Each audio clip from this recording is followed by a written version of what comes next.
Isa. Sa inyo, sir. Pares, lugaw, mami. May pares ka dito? Hindi. Joke lang yan. Joke lang yan. Pares overload? Pares overload. Ganda to ah. Sir, meron po din may sayaw kapag bumili po. Ito sayaw? Pares to ah. Tapos 1 day kada.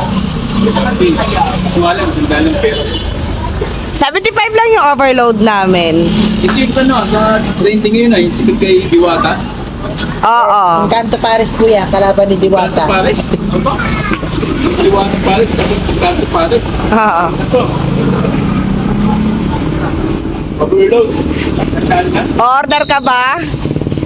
Hindi, marami ka pang sinasabi dyan. Wala ko din pera eh. Oo. Pero bukas, babalik ako.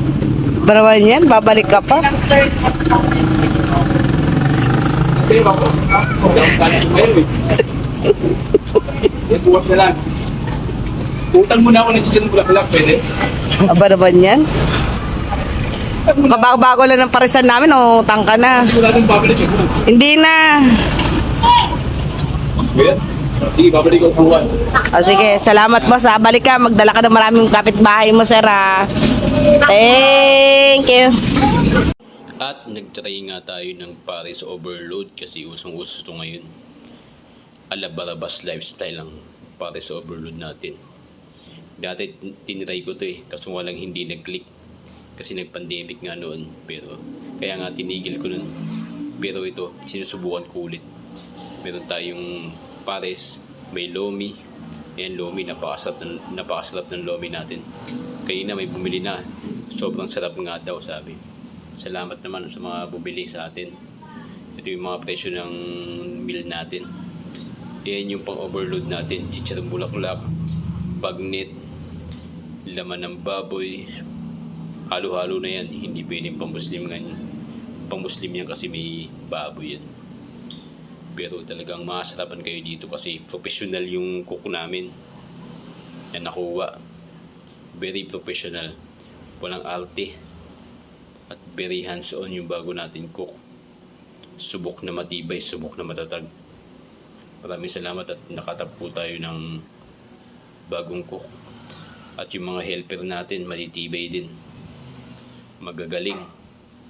Bilib na bilib ako sa mga nakuha natin bagong katuwang sa paghanap buhay ngayon.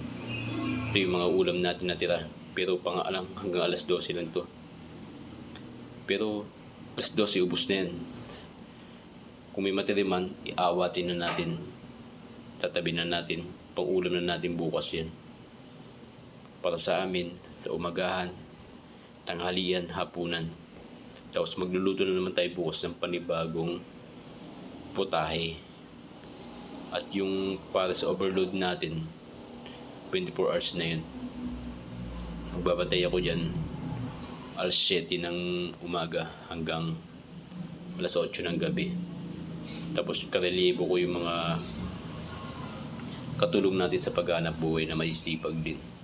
Yan, may lugaw tayo. Naisipan namin to kasi sayang yung pwesto namin kasi ang laki ng inuupahan namin dito. May higit 50,000 yung upa namin dito sa renta, sa bahay namin, sa bahay ng mga katulong namin sa paghahanap buhay. Ayan.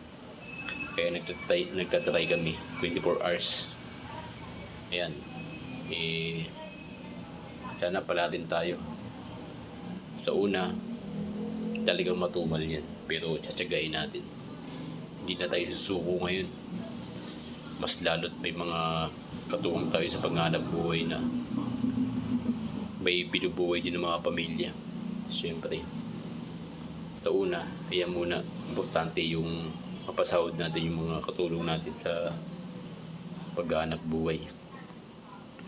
Kung pala rin tayo, sana Lord, pala rin tayo para siyempre, kumita tayo at yung mga katuwang natin sa paghahanap buhay ay madagdagan natin ng pasahod. So una, siyempre, talaga, pakiusap lang muna. Pero pasalamat sa kanila.